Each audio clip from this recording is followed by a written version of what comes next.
Cadet Zekthor stood at attention in the sterile white observation chamber of the Galactic Military Academy, his three-fingered hands clasped behind his chitinous back.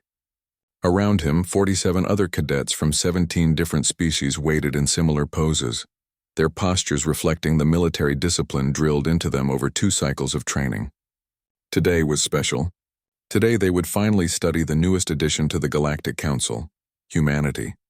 Instructor Valkesh, a towering Krathni with crystalline skin that refracted the chamber's lights into dancing rainbows, activated the holographic display. Cadets, you have trained on the warfare doctrines of every council species. You understand the methodical siege practices of the Tauran, the honor duels of the Zendari, and the strategic withdrawal protocols of my own people. Her voice carried the weight of authority earned through 3 wars. But nothing has prepared you for what you are about to witness. The lights dimmed. The hologram flickered to life. What followed was a curated compilation from Earth's military history, provided by human liaisons as part of the cultural exchange program. It began innocuously enough, ancient warfare, primitive by galactic standards. Humans on horseback wielding metal blades and wooden shields. The cadets watched with academic interest, noting the crude tactics and inefficient use of resources. Then came the trenches. Zekthor's mandibles tightened as he watched humans sit in muddy holes for months, artillery raining down continuously, poison gas drifting across battlefields. Unlike any civilized species that would have negotiated after the first week of stalemate, the humans simply endured. 4 years they fought like this in one of their great wars, millions dead.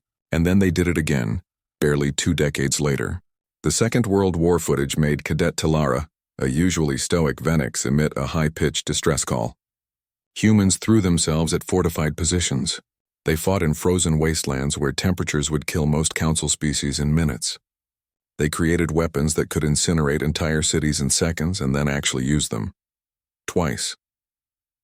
Pause, Instructor Valkesh commanded. The hologram froze on an image of mushroom clouds rising over Japanese cities. Note the casualty projections for a ground invasion versus atomic deployment. The humans chose what they calculated as the lesser evil. Remember this, humans do not think like us.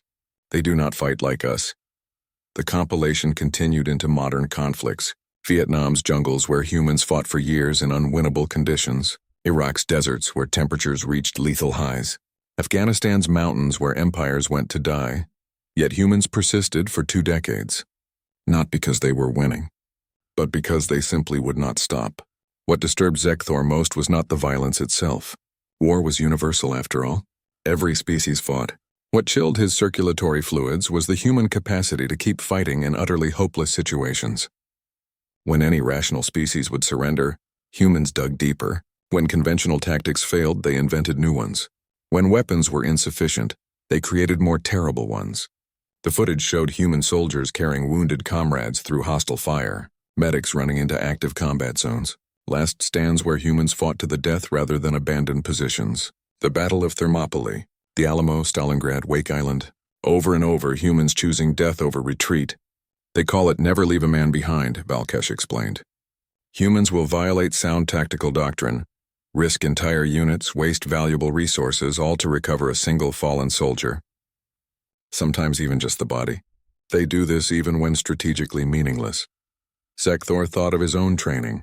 The galactic military doctrine was clear. Acceptable losses were calculated. Retreats were tactical necessities.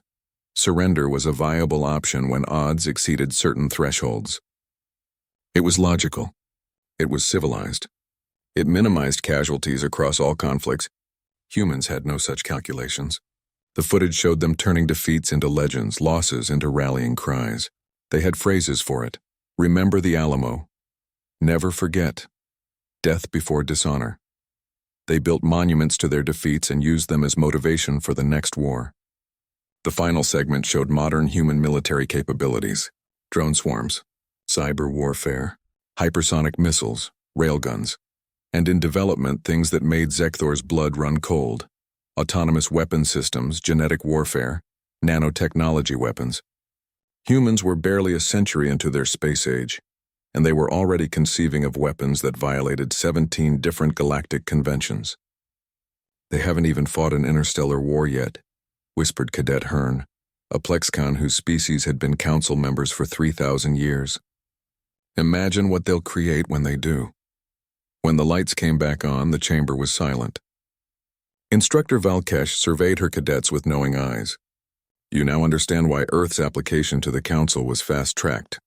Why the diplomatic corps insisted on their immediate integration. Humans are dangerous not because they are more advanced. They are dangerous because they refuse to quit. Zekthor raised his hand, a gesture adopted from human customs. Permission to speak, instructor? Granted. What happens if we go to war with them? Valkesh's crystalline face somehow conveyed sadness. Then we ensure we never lose. Because if we wound them, if we bloody them, if we push them to the brink of extinction. She gestured to the now dark hologram. Everything you just saw? That was humans fighting each other. Imagine what they would do to an external threat. The dismissal came shortly after. Cadets filed out in subdued silence, none of the usual post-lecture chatter. Zekthor walked straight past the barracks, past the training grounds to the administration building. The registrar, an elderly Tauran with faded scales, looked up as Zekthor entered. Cadet, how may I assist? I need to process a voluntary discharge from military service. The registrar's eyes widened. Cadet Zekthor, you are in the top 5% of your class. A discharge now would forfeit your honors, your benefits, I understand. I need the forms. May I ask why? Zekthor thought of the trenches, the atom bombs, the last stands, the monuments to defeat, the soldiers running into fire to save one comrade.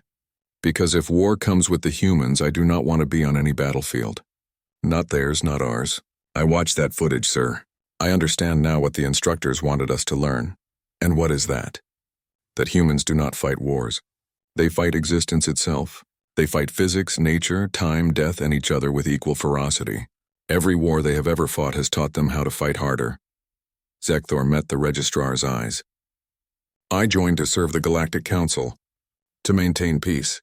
But after seeing that footage, I know the truth. The only way to maintain peace with humans is to never ever give them a reason for war. The registrar slowly pulled out a data pad. You are not the first today, Cadet. You will not be the last.